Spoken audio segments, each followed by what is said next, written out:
राजस्थान में किरोड़ी लाल को मिला हनुमान बेनीवाल का साथ सुनकर हैरान हो रहे होंगे आप।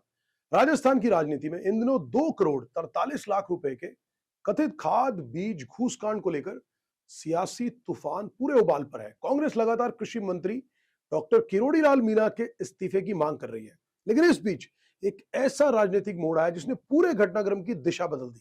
नागौर सांसद और आरएलपी सुप्रीमो हनुमान बेनीवाल खुलकर किरोड़ी लाल मीणा के बचाव में उतर आए हैं। इतना ही नहीं, उन्होंने मुख्यमंत्री भजनलाल शर्मा की सरकार और कई मंत्रियों पर गंभीर आरोपों की झड़ी लगा दी है। सवाल यह है कि क्या बेनीवाल सिर्फ किरोड़ी लाल मीणा का बचाव कर रहे हैं या फिर बीजेपी सरकार के खिलाफ एक बड़ा राजनीतिक मोर्चा खोल चुके हैं। नमस्कार, मैं हूं दीपक अरोड़ा। आप देख रहे हैं हमारा channel for news Rajasthan. Jaipur Rajasthan की सत्ता का केंद्र और इसी जयपुर में हुई एक प्रेस कॉन्फ्रेंस ने प्रदेश की राजनीति में नया भूचाल ला दिया। मुद्दा था कथित खाद बीज घूस कांड। विवाद के केंद्र में कृषि मंत्री डॉक्टर किरोड़ी लाल मीणा।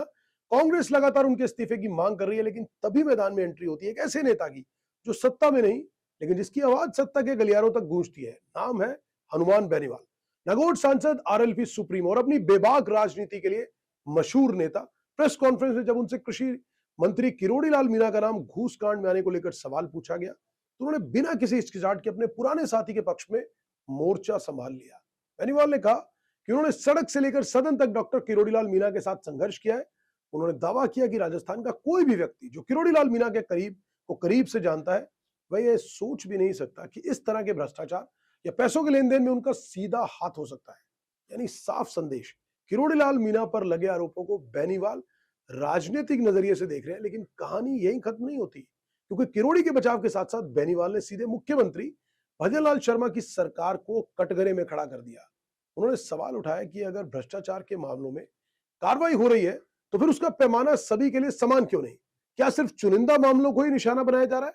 क्या बाकी मंत्रियों पर लगे आरोपों की जांच नहीं होनी चाहिए? इन सवालों के साथ बेनीवाल ने एक एक करके कई मंत्रियों पर गंभीर आरोप लगाए। सबसे पहले निशाने पर आए मंत्री के बिश्नोई। बेनीवाल ने दावा किया कि एएसआई भर्ती पेपर लीक मामले की जांच के दौरान उनका नाम सामने आया था, लेकिन सरकार ने उस दिशा में कोई ठोस कदम नहीं उठाया। इसके बाद उन्होंने जल्द आए मंत्री कन्हैयालाल चौधरी पर भी हमला बोला। आरोप लगाया कि विभाग में भ्रष्ट अधिकारियों को संरक्षण दिया जा रहा है और रिश्तेदारों के नाम पर करोड़ों के टेंडर जारी किए गए। फिर बारी आई संसदीय कार्य मंत्री जोगाराम पटेल की। बेनीवाल ने उन पर पद के दुरुपयोग का आरोप लगाते हुए कहा कि उन्होंने अपने बेटे को लाभ पहुंचाया। वहीं गृह राज्य मंत्री जवाहर सिंह बेडम को लेकर भी उन्होंने सवाल खड़े किए, लेकिन बेनीवाल का हमला यही नहीं रुका। उन्होंने स्वास्थ्य व्यवस्था को लेकर भी सरकार को पूरी तरह से घेरा और कहा कि राजस्थान की स्वास्थ्य सुविधाएं वेंटिलेटर पर पहुंच चुकी है। सरकारी अस्पतालों में गंभीर घटनाएं सामने आ रही है, लेकिन सरकार और विभाग दोनों जवाबदेही से पूरी तरह से बच रहे हैं। प्रेस कॉन्फ्रेंस के दौरान एक और नाम बार बार सुनाई दिया, वो है प्रमोद शर्मा। बेनीवाल ने दावा किया कि यह व्यक्ति खुद को मुख्यमंत्री का रिश्तेदार बताता है और उसके खिलाफ गंभीर मुकदमे दर्ज है, लेकिन बावजूद इसके वह खुलेआम घूम रहा है। उन्होंने मुख्यमंत्री से सीधा सवाल पूछा, क्या प्रमोद शर्मा आपके रिश्तेदार है? और अगर नहीं है, तो फिर कानून को उसके गिरेबान तक क्यों नहीं पहुंचने दे रहे? यह सवाल सिर्फ एक व्यक्ति को लेकर नहीं था, इस सवाल पूरे प्रशासनिक ढांचे की निष्पक्षता पर था। इसी दौरान बेनीवाल ने कांग्रेस के पुराने सियासी अध्याय को भी छेड़ दिया। अशोक गहलोत और सचिन पायलट के विवाद का जिक्र करते हुए उन्होंने कहा कि राजनीति में नेतृत्व संघर्ष सिर्फ बयान देने से नहीं जीता जाता।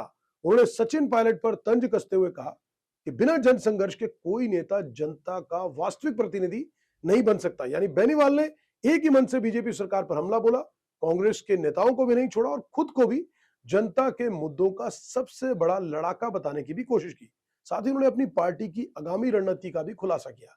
बेनीवाल ने इस प्रेस कॉन्फ्रेंस में ऐलान किया कि भरतपुर, धौलपुर और डीग के जाट समाज को केंद्र की नौकरियों में ओबीसी आरक्षण दिलाने की मांग को लेकर आरएलपी जल्द ही बड़ी जन रैली आयोजित करेगी। यानी मैसेज साफ है कि आने वाले दिनों में राजस्थान की राजनीति सिर्फ खाद बीज घूसकांड तक सीमित नहीं रहने वाली, क्योंकि इस विवाद ने सत्ता, विपक्ष और क्षेत्रीय राजनीति तीनों को आमने सामने लाकर खड़ा कर दिया। कृषि मंत्री किरोड़ी लाल मीणा पर उठे सवालों के बीच हनुमान बेनीवाल का खुला समर्थन और उसके साथ बीजेपी सरकार पर तीखा हमला राजस्थान की राजनीति को एक नई दिशा देता हुआ नजर आ रहा है।